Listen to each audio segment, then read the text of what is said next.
नमस्कार बंधुरा आज हमारे यूट्यूब चैनल पक्ष থেকে তোমাদের সবাইকে জানাই স্বাগত। আজ আমি তোমাদের সঙ্গে কথা বলবো রাজ্যে একটা 12 পাসের নিয়োগের সম্বন্ধে। না যেখানে তোমরা কিন্তু ন্যূনতম 22,000 টাকা কিন্তু বেতন পেয়ে যাচ্ছ এবং এখানে বলে রাখি তোমাদের কিন্তু কোনো রকম কোনো আবেদন মূল্য নেই। এটা বলে রাখি পার্মানেন্ট এবং সরকারি চাকরি, যেখানে তোমাদের লাস্ট ডেট অফ অ্যাপ্লিকেশান কিন্তু 15ই জানুয়ারি 2024। তো যেহেতু এটা 12 পাসের চাকরি, তাই যারা যারা যোগ্য আছে তারা অবশ্যই কিন্তু ফর্মটা ফিল আপ করে নিও। ফর্মটা ফিল আপ করতে হবে কিন্তু অফলাইন। তো আজকে এই ভিডিওর মাধ্যমে এই নোটিফিকেশানটা তোমাদের সঙ্গে পুরো ডিটেলে আলোচনা করব। তো ভিডিওটা স্কিপ না করে সম্পূর্ণ ভিডিওটা দেখতে থাকো। তার আগে বলে রাখি, যদি আমাদের চ্যানেলে নতুন হয়ে থাকো এবং সাবস্ক্রাইব করে না থাকো, চ্যানেলটিকে অবশ্যই সাবস্ক্রাইব করো, পাশে থাকা বেল আইকনটি প্রেস করে দাও, কারণ আমাদের চ্যানেলে প্রতিদিনই এরকম জবের রিলেটেড নতুন নতুন ভিডিও আসে, তার নোটিফিকেশান তোমরা যাতে সবার আগে পেয়ে যেতে পারো। তো প্রথমেই আমি তোমাদের দেখিয়ে দেবো, এটা হচ্ছে অ্যাপ্লিকেশান ফর্ম। তো এটা দেখতে পাচ্ছ অ্যাপ্লিকেশান ফর্ম। তোমরা এখানে নিজের নাম, father name, DOB fill up করবে এবং প্রপারভাবে এটা ফিল আপ করবে এবং ফিল আপ করে নির্দিষ্ট ঠিকানায় কিন্তু এটা সেন্ড করে দেবে। এই যে তোমরা অ্যাপ্লিকেশান ফর্মটা দেখছো, এটা তোমরা ভিডিও ডিসক্রিপশন বক্স থেকে কিন্তু পেয়ে যাচ্ছ।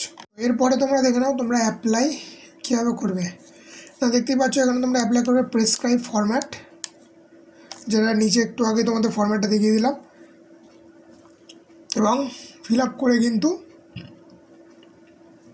তোমাদের application submitted by hand working ডেজের মধ্যে, না সেটা কবে না 15ই জানুয়ারি 2024 মধ্যে কিন্তু সাবমিট করতে হচ্ছে বিকেল 11টা থেকে বিকেল 5টার মধ্যে, অর্থাৎ 2/1/2024 থেকে 15/1/2024 এই ডেটের মধ্যে 11টা থেকে 5টার মধ্যে তোমাদের কিন্তু এই ফর্মটি সাবমিট করতে হচ্ছে।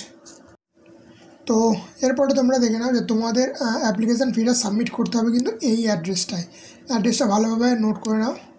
তোমরা কিন্তু এই অ্যাড্রেসে কিন্তু অ্যাপ্লিকেশানটা সাবমিট করছো।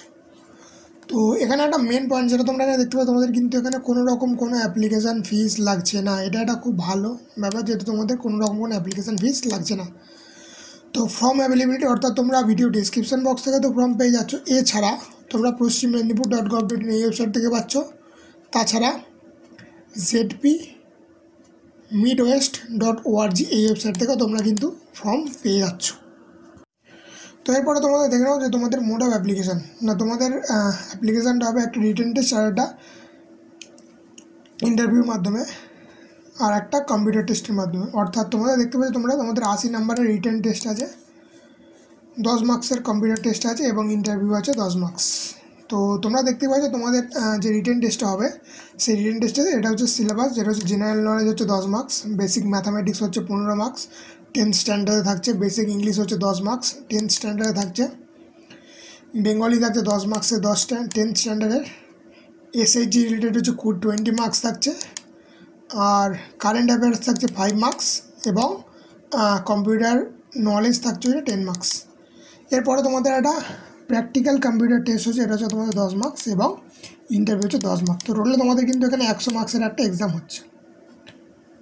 তো এরপরে দেখে নাও তোমরা কতটা স্যালারি পাবে। না তোমরা যদি ইমপ্র্যাক্টিং ট্রেনার জন্য অ্যাপ্লাই করো, সেখানে তোমরা 425 টাকা পার ডে পেয়ে যাচ্ছ, উইথ এর সঙ্গে যেরকম ট্রাভেলিং অ্যালাউন্স থাকে।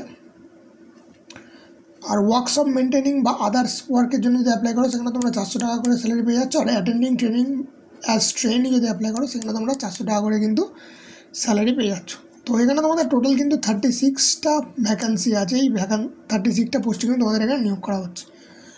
তো কোন কোন মোডে তোমরা অ্যাপ্লাই করলে তোমাদের অ্যাপ্লিকেশানে রিজেক্ট হবে, যেটা তোমরা এখানে দেখতে পাচ্ছ, তোমরা যদি অন্য কোনো মোডে অ্যাপ্লাই করো, সেখানে তোমাদের অ্যাপ্লাই রিজেক্ট হয়ে যাবে। যদি তোমরা লাস্ট ডেট অফ অ্যাপ্লিকেশানের পরে অ্যাপ্লাই করো, তাহলে তোমাদের রিজেক্ট হয়ে যাবে। যদি তোমাদের মিনিমাম ক্রাইটেরিয়া যেটা দেওয়া হচ্ছে সেটা যদি ফুলফিল না করো, তাহলে রিজেক্ট হয়ে যাবে।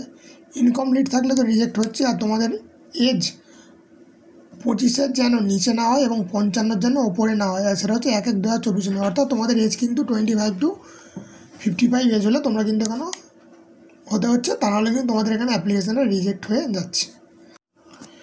তো এরপর আমি তোমার সঙ্গে কথা বলবো এলিজিবিলিটি ক্রাইটেরিয়া সম্বন্ধে। না যেখানে তোমরা দেখতে পাচ্ছ তোমাদের কিন্তু এসএইচজির মেম্বার হতে হচ্ছে এবং 3 বছরের এনজিও ওয়ার্কার হিসেবে কাজ করতে হচ্ছে, অথবা তোমাদের কিন্তু 5 বছরের এক্সপিরিয়েন্স কিন্তু থাকতে হচ্ছে, যেটা হচ্ছে এসএইচজি লিডার হিসাবে। তাহলে কিন্তু তোমরা এখানে আবেদন করতে পারছো। এবং অবশ্যই তোমাদের পশ্চিম মেদিনীপুরের বাসিন্দা হতে হচ্ছে। পশ্চিম মেদিনীপুরের বাসিন্দা ছাড়া কিন্তু অন্য কেউ কিন্তু এখানে আবেদন করতে পারছো না। তোমাদের এজ 25 থেকে 55 হতে হচ্ছে, যেখানে তোমাদের এজ ক্যালকুলেট করা হবে 1/1/2024 অনুযায়ী। এবং তোমাদের এখানে এসেনশিয়াল কোয়ালিফিকেশান অর্থাৎ মিনিমাম কোয়ালিফিকেশান যেটা হচ্ছে এইচএস তোমাদের পাস করতে হচ্ছে, এবং যদি হায়ার লেভেলের ডিগ্রি বা ডিপ্লোমা থাকে তাহলে তোমরা একটু বেশি প্রেফারেন্স পেয়ে যাচ্ছ। তো এরপরে তোমরা দেখবে তোমাদের ক্লিয়ার সাউন্ড নলেজ থাকতে হচ্ছে এসএইচজির ওপর। আর তোমাদের অবশ্যই কিন্তু ট্রেনিং এবং কমিউনিকেশন স্কিল কিন্তু থাকতে হচ্ছে। আর তোমরা যদি উপসংঘ বা সেবা সঙ্গে কাজ করো তাহলে সেখানে কাজ যেন তোমরা না করো সেটা হতে হচ্ছে। তো এই ছিল মোটামুটি আজকের ভিডিও। যদি এই ভিডিওর সম্বন্ধে তোমাদের কোনো প্রশ্ন থেকে থাকে তাহলে আমাকে অবশ্যই কমেন্ট সেকশানে জানাতে পারো। আর যদি ভিডিওটা ভালো লেগে থাকে তাহলে ভিডিওটা অবশ্যই লাইক করো এবং চ্যানেলটিকে সাবস্ক্রাইব করো।